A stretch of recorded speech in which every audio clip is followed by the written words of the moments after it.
Seem Htem. Seem Htem. Seem Htem. You've seen these? Both of these, Legend? You've seen these? Are you some kind of crazy film buff? I mean, these are like... We're scraping the bottom of the movie barrel.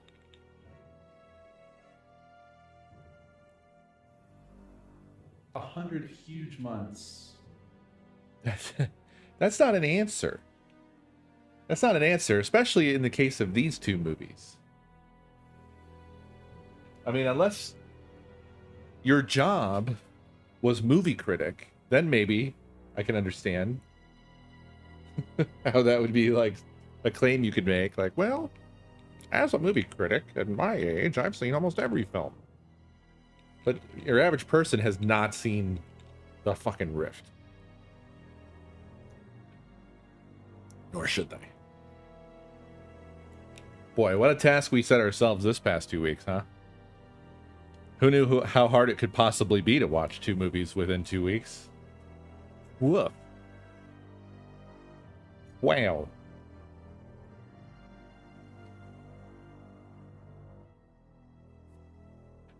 We didn't know what we were doing.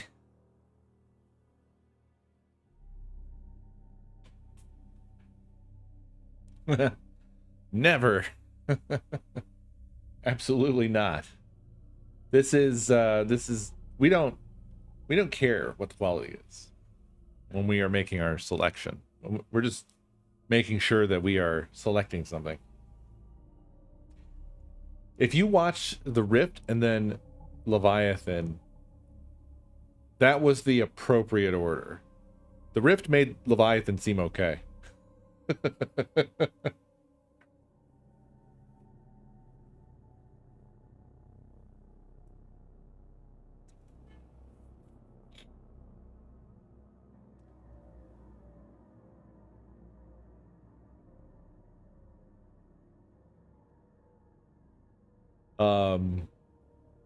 And also, did you notice that there were like 2 secret themes this week?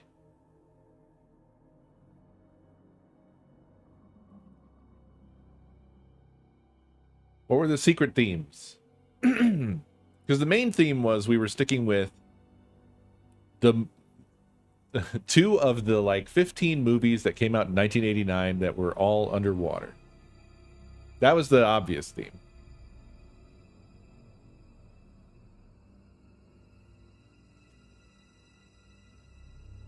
The other 2 themes were genetic experiments under the sea and leading men who can't act and have no charisma. Those were the 2 secret themes that we didn't know were there when we set out on this journey. There's a reason why Peter Weller was successful in RoboCop, and that's because for the most part all you can see is his mouth, and he didn't have to have any charisma whatsoever.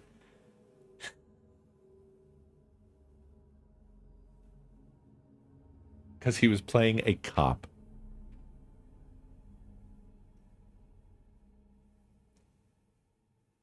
The cover art fucking rocks. This art practically sold me on the film. This looks awesome, right? What are they fighting? Ghouls underwater? Some kind of flesh wall? What are they shooting? What are these guns?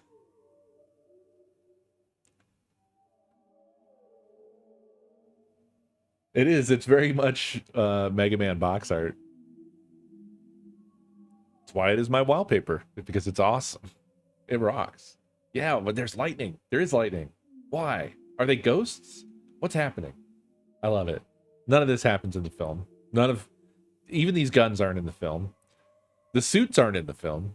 None of this is in the film. There's water in the film.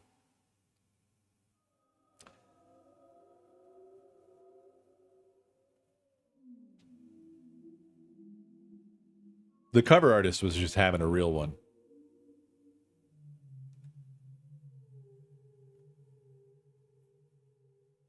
But yeah, it was honestly crazy how much these two films had in common for how drastically different they were. Because Leviathan was very much, it felt kind of like a normal movie. The Rift did not. The Rift felt like, fuck. It felt like it was made for TV, and even on that scale, it was bad. I don't see, I don't, listen, Six. Here's the thing.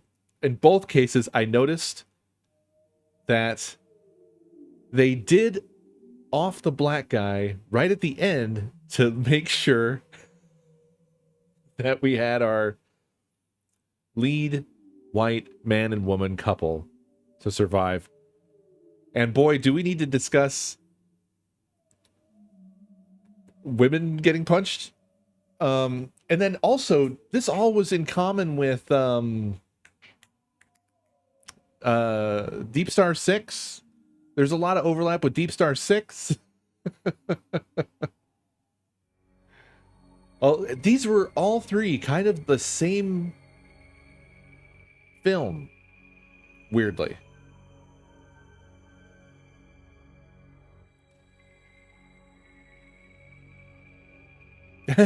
yeah, Bleak, yeah.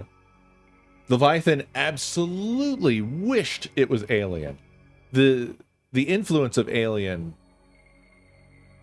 was powerful, and it's crazy how Alien, which came out in 1970, was it 78 or 79, felt fresher than Leviathan did. Leviathan was really trying to be Alien underwater, and it really missed badly. Yep, it had chest bursting. It had The Thing. It definitely took inspiration from The Thing. And I had a me moment. I don't know that any of the rest of you are going to care about this, but I felt just something happened to me that I didn't expect. I have to share this with you, and I need to know if anybody else noticed this. Okay? I need to know this. I need to share this with you. It was the weirdest thing. So let's pause our backing track here for a moment. It is R. Lee Emery. Not his shiningest moment. Okay. Now, so this right here. Listen. I'm going to put it back a little further. Yeah, like right here. Listen to the ambient audio closely, okay? My responsibility. Let me put this a little further forward.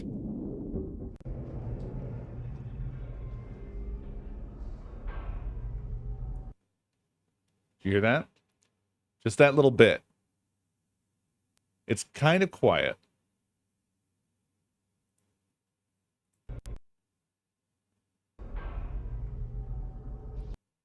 Okay, are you with me? Have I lost everyone? All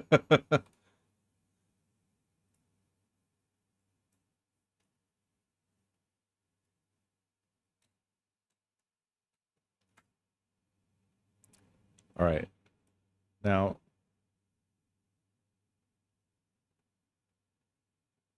please listen to this.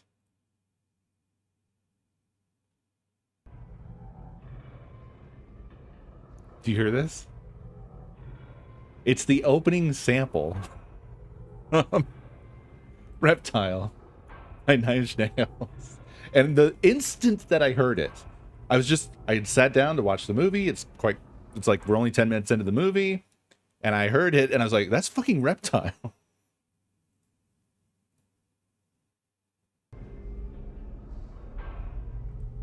And I mean, I'm 100% confident, but I did look it up because I was like, am I the first person to ever notice this?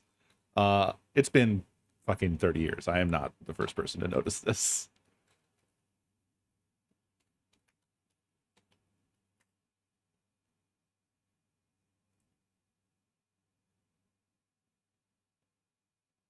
Did I click on it? It did. Nine Inch Nails Wiki struggling. Here. There's someone talking about it on Reddit. Did Nine Inch Nails ever make a song sampling this sound clip from the movie Leviathan, 1989? That's a weird way to ask it. Yes, it's in the intro for Reptile. Governor Grandfather, truck observation, soup unused, shrill, towering, explanation profit. Lol, you can keep the shirt.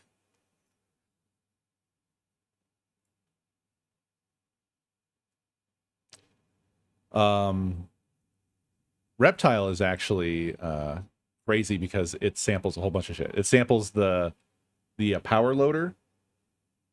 So when you get further into the track, once it kicks off here, I'm actually gonna turn it down because it's quite loud once it kicks into gear.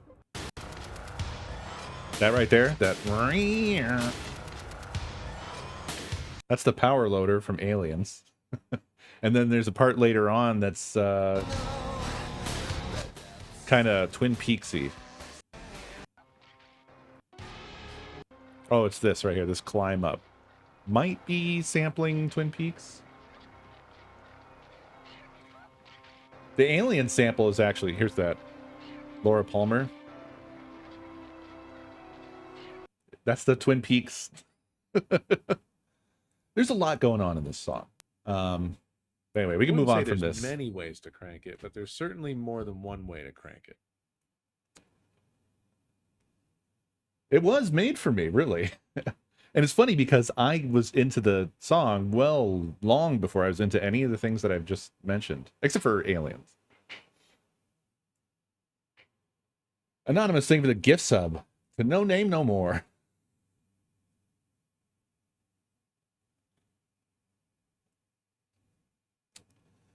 So, yeah. That was a fun side thing that occurred. Yeah, the Katie mouse shake is lovely, and it just keeps getting bigger and bigger too. If you go really wild, you can get quite a big mouse.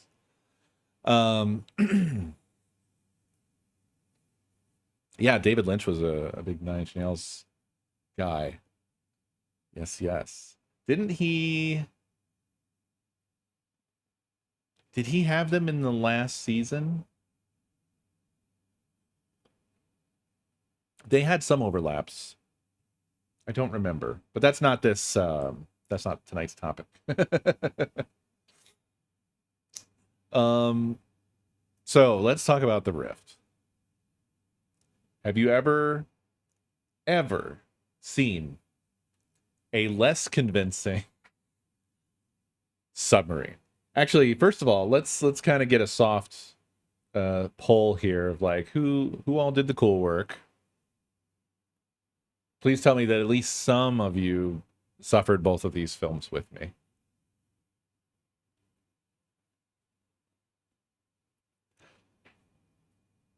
Omni did.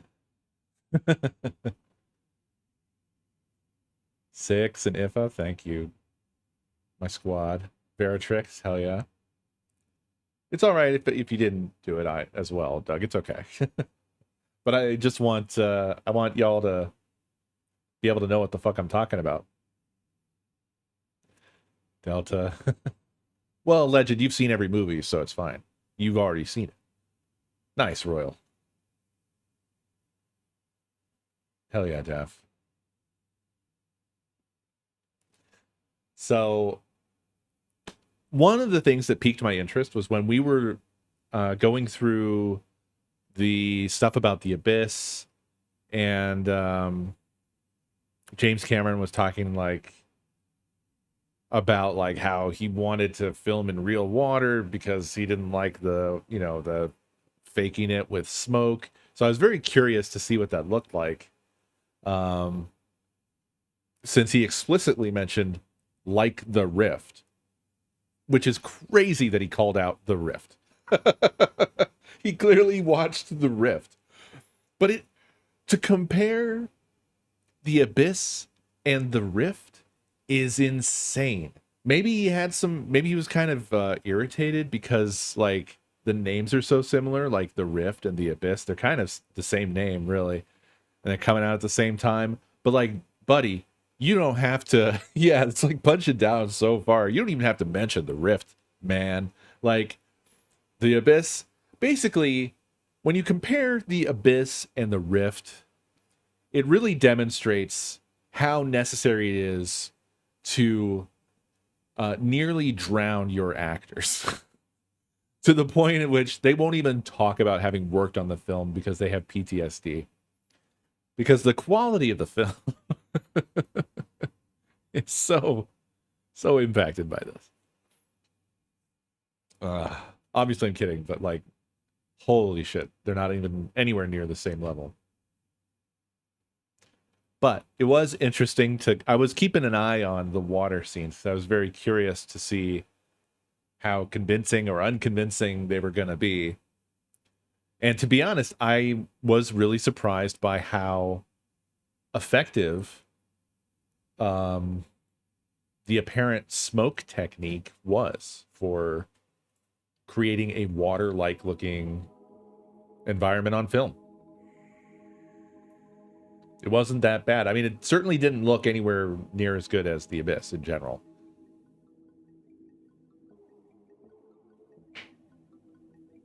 But it did look sometimes like stuff was underwater. But my goodness gracious, there were things in this film that were just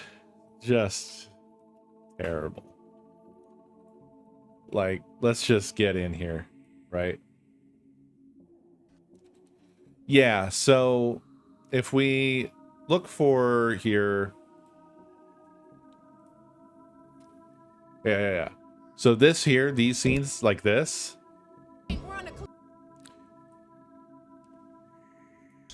around and through them, giving us 15 degrees either way. these are like in a room filled with smoke, like this here. They're models in smoke, basically. Standby scopes off by over 3 degrees. Sir. But it's pretty effective. Speaking of Twin Peaks, by the way, it was fun to see what's his fuck in here. Imminent collision. Imminent collision. Full evasive action. Sound the alarm. Him, this guy here. Yeah, but Red October looks great. This, I couldn't believe this came out in 1989. I can't believe. So first of all, whoever built these sets, wrote this story, I don't know what the heck was going on, but they had no idea what a submarine is at all like. What submarine do you know of that has drop ceilings with fluorescent lighting in these huge, giant, spacious rooms? What's going on? It's clearly all filmed in like an office building, which is just, it was very funny to me the whole time. What's happened? Come on, give me single frames here. Oh, great. That's excellent frame. Oh, also, dude, I died every fucking time that they had to simulate shaking or rocking. It was holy shit. The worst. I don't know what you need to do that shit correctly. Probably a giant like hydraulics rig, right? But what they were doing, God, here's another smoke shot. This is a pretty good one. Look at that. Just add some bubbly noises and boom, you're underwater, baby. The camera can't focus for shit. Star Trek famously did do that, but this is this is awesome too. In the case of Star Trek, I feel like it gets a pass because it was Star Trek and charming, and also 30 years before this film. You've got to see the end of this.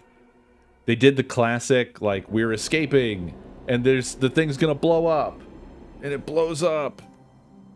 Oh, it already did. This fucking shit, by the way. Good lord, kill me. I wish for death. I have to show you this. Okay. Boom. Okay, so first of all, you can see from the, like, scale of the bubbles. This is a pretty good shot, I'll say that. But then you look at this, the scale of the bubbles are quite large. Now watch what happens, okay? This is an escape scene. There's a shockwave moving through the water, right?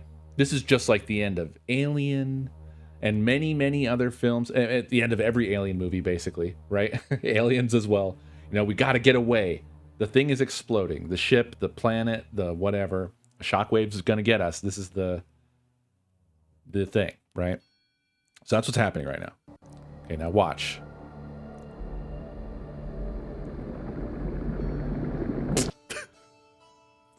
They've been hit by a bubble. They've been hit by a little bubble.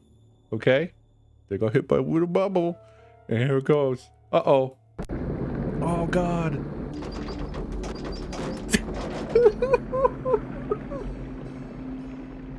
And that's it.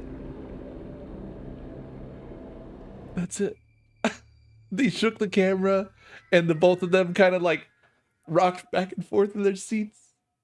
And that was how they did it.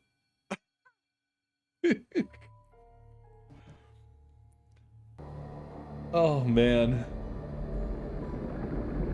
This is their high intensity ending. There it was. Absolutely unhinged. Completely crazy. Oh, God.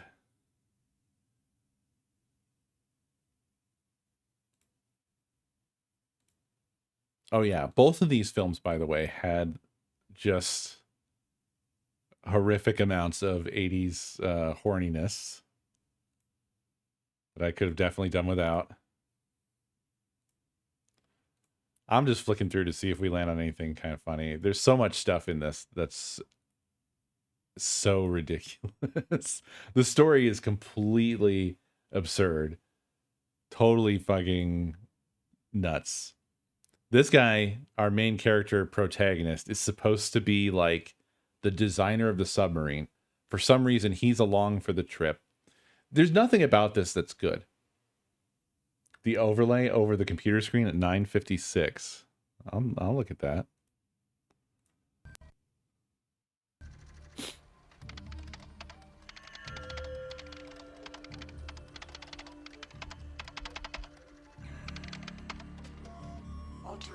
Oh, yeah.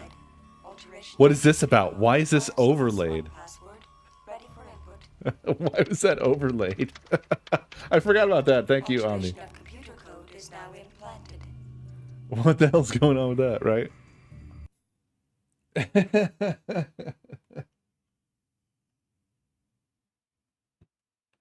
Yeah, that was the most intense typing possible, too. This guy, boy. Very well, Dad. Carry out the order, Mr. Fleming. What a horrific. Just all the characters and dialogue are a nightmare in Maintain this. full observance of sonar. Visual range will be extremely limited at these depths.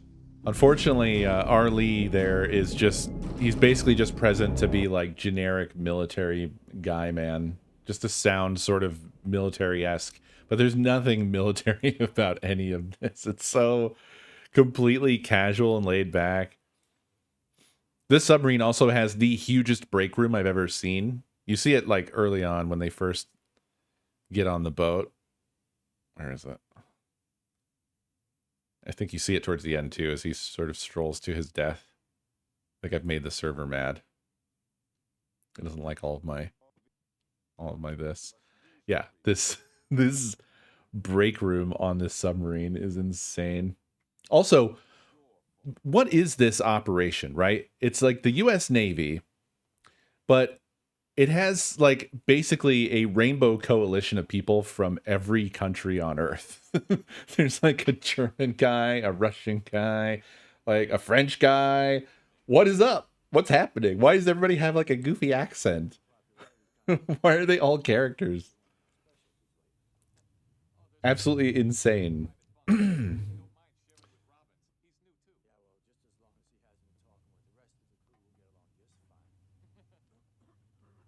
Oh yeah, this never comes up again for whatever reason. I don't know why they even bothered.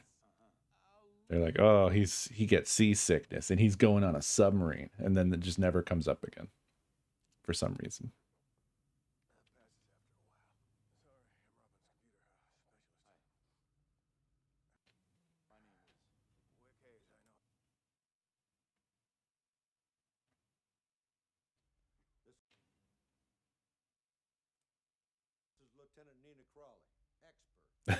It's insane how bad this is. It's crazy that this came out the same year as Leviathan, let alone The Abyss, which puts both of them to absolute shame. It's crazy. I've been told it stands for never a thing organized. Any truth in that, son? Probably not, sir. What's your name? Joe Kane. He has nice hair, yeah. An answer like probably not takes balls. I like that. But in the future, please try to keep them in your Yeah, Ray Wise was also in RoboCop, wasn't he? But he would not have been riding high off of Twin Peaks at this time because it came out after this. RoboCop was before this, wasn't it? It was like 1985, I think.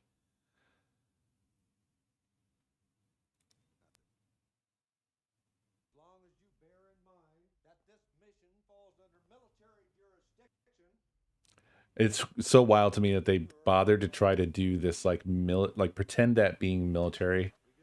It's so far from it. It's crazy. If this was a military operation, all of these people, the way that they're all acting and whatnot right now, they'd all be dead. They'd all have been killed by now. This is absurd.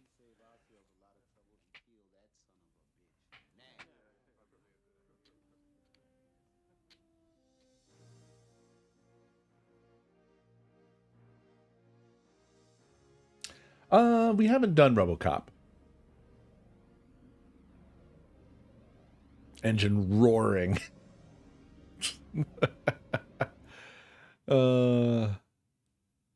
Yeah. The whole story with this is completely insipid. Unfortunately, the payoff is not really great. But I guess I can say, no, this this is so funny. Where he's like, "Oh yeah, look at the changes they made to my design," and then he's just like, "Look at the red areas. Those red areas are where they changed my design." Like, what are you talking about, man? This is meaningless to anyone. This doesn't mean anything.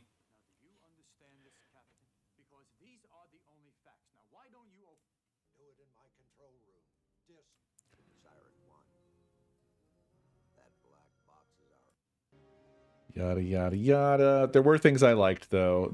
This stuff is hilariously bad. Oh. So they did do some real underwater scenes, but it's so funny. Right here, you can see the top of the fucking. So they're supposed to be. Also, what did they fucking say? I didn't check any of their numbers because it just felt pointless. But look, you can see the top of the pool he's in. You can see it right there at the top of the fucking screen. Looks great on that. Almost looks convincing there because of the signal being so shit.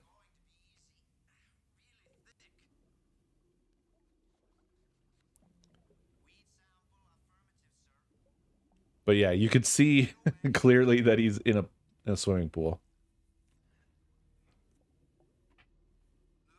I also love that their high-tech equipment for bringing back a sample is literally a pool net. It's just a pull net on a string.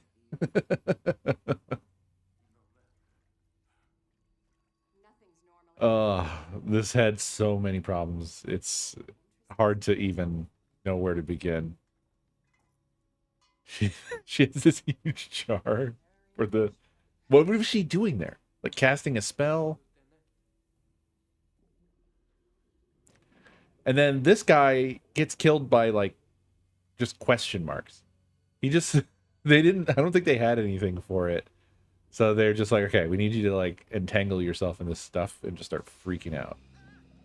Oh yeah, also the worst looking corpses possible.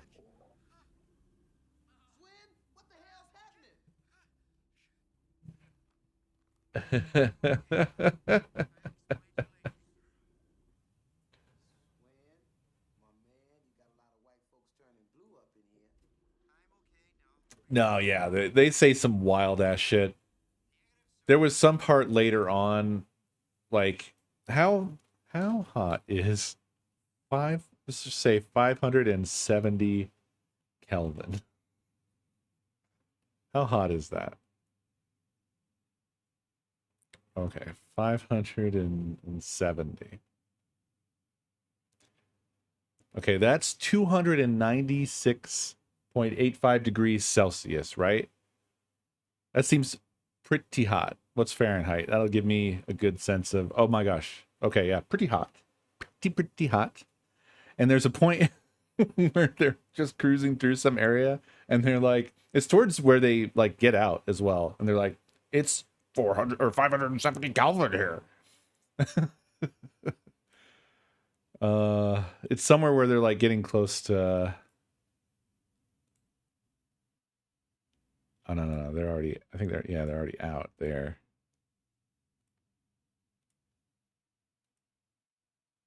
Oh yeah, you gotta watch out for the double explosions. What about the double explosions? No way. It would never survive the turbulence nor the temperature, Captain. That water's working at 537. Oh sorry, 537 Kelvin. Time our passage via ship's computers. Good idea. Proceed, Mr. Robbins. What about the double explosions? What does that mean? What about the double explosions? What about them?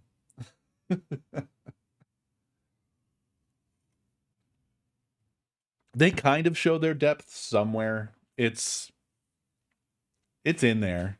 I don't think it matters. Jim has his face like that, and then Gary was just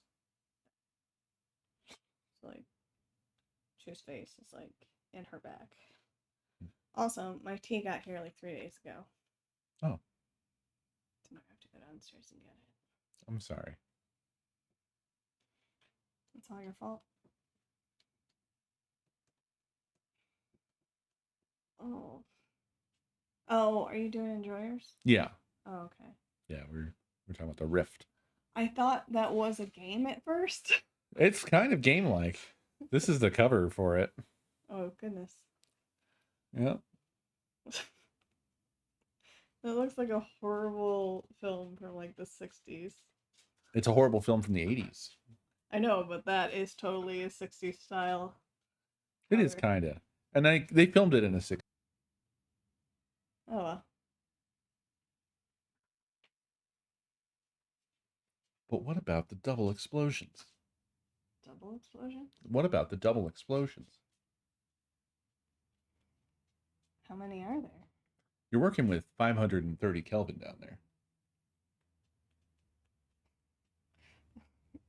I feel like you're just spouting nonsense at me. Like you've turned I am. into an NPC. They For spouted me. they spouted nonsense at me, and I'm spouting their nonsense back out to you. That water's working at 537 Kelvin. I can fix the Also, they're rocking the camera, and the actors are going like, oh gosh, we're in the submarine. It's throughout the thing, and it is amazing. Also, this is supposed to be like in a submarine, but Yeah. the area that they're in has like drop ceilings and tiles, and it's an office. I quadruple exploded. I am. I dropped my frames. The Rift got us. The internet has been bad lately, or Twitch has been bad lately. I mean, soon. I don't know if anybody else is having these problems or what. Yeah, soon. Fiber. Yeah. Yeah, we're back to fiber once again. We only had fiber for 1 year. Yeah. 1 year. It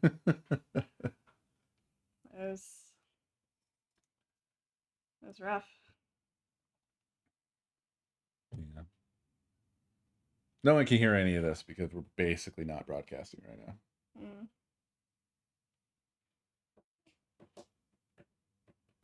Guess it's time to start reciting our social security numbers. Private phone numbers? 5, 6, 1, 9, 9, 7662. Yeah. 7, 6, 6, 2. That's my favorite one. Your favorite social security number? Yeah, out of our two, I love that one the most. No, you didn't. No. Not that. You didn't hear that. We do be back. Seth is making credit cards now. Call now. 8675309.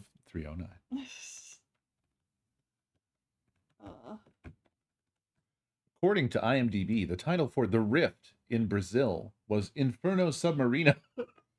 Would have been so And that much makes better. it 4% cooler. It does. Inferno Submarino I is think it amazing. makes it 30% cooler.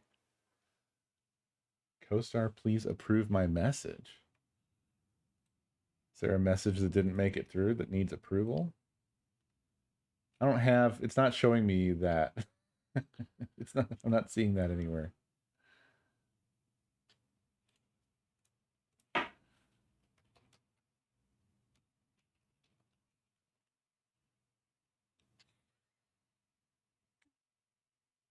Is there an auto mod?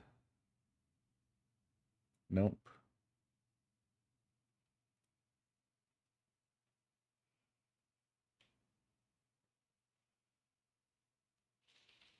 No, I don't see anything from Automod either. We are Rip. We are Ripperino once again, yes. That's how it's been of late. It was like that this afternoon. It's like that now.